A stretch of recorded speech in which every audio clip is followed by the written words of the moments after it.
जय जगन्नाथ शुभ सकाळ आपण मानकर दिनटी शुभमय हेउ मंगलमय हेउ मु देवाशीष पाढ़ी आपण मानक आमर Shri Gopal Krishna astrological YouTube channel को स्वागत जनाऊँगी। आज विशेष तथ्य उपस्थापन होउछि एप्रिल 2025 कुंभ राशि मासिक राशिफल।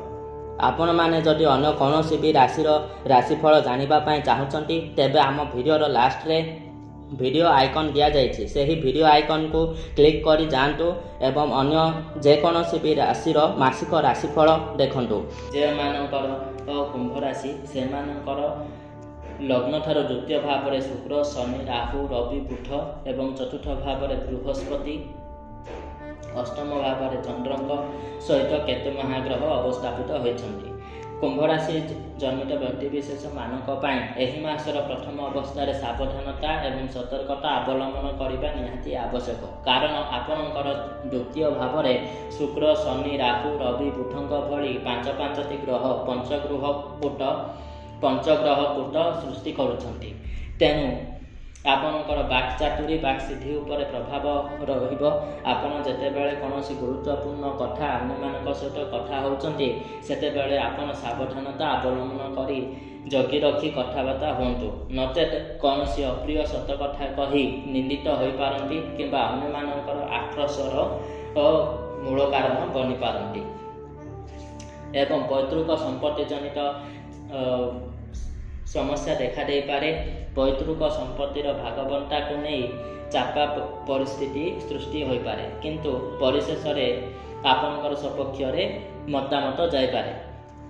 एही मासरे आपण कौनसी गोटे विशेष गभीर ज्ञान आहरण कर सुजोग पाइबे एवं आकस्मिक भाव में कौनसी अर्थराशि प्राप्त हो कौनसी धन जदि अटकी रही तेबे आपण एही मासरे ताहा पाई पारिबे।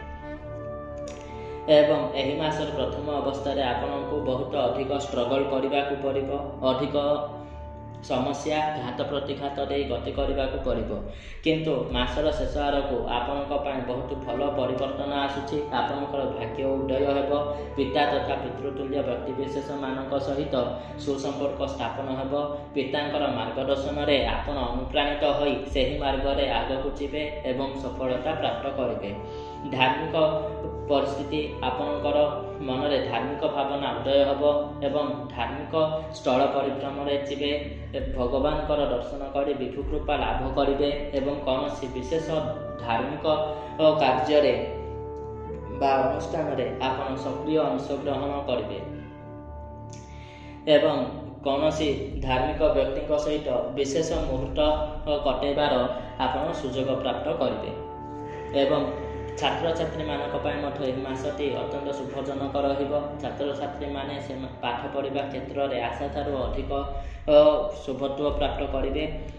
निजर विद्या बुद्धि ज्ञान जगू प्रशंसित हेबे सम्मानित हेबे एवं निजर पितामाता गौरव अर्जन करेंगे। एही मासरे आपणकर आयर परिमाण बहुगुणित हेबो। बड़ भाई भौणी मानक सहित आपणकर सुसंपर्क स्थापित हेबो। रहुथिबा स्थान किंबा जन्मस्थान ठारू